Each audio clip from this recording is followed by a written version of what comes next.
Isang pekeng NBI agent arestado sa multi-million fraud scheme.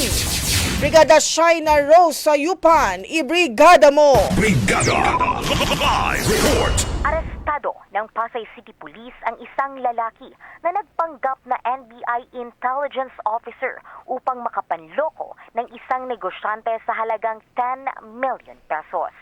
Nahuli ang naturang sospek noong Pebrero 23 sa Tondo, Manila.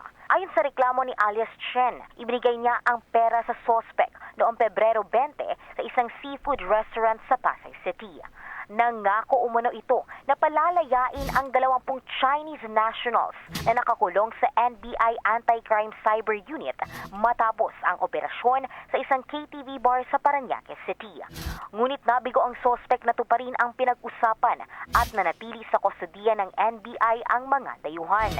Sa tulong ng Bureau of Immigration, natunto ng sospek at na-recover ang 1 million pesos at isang pulang sasakyan na binili umano gamit ang perang nakuha sa panloloko.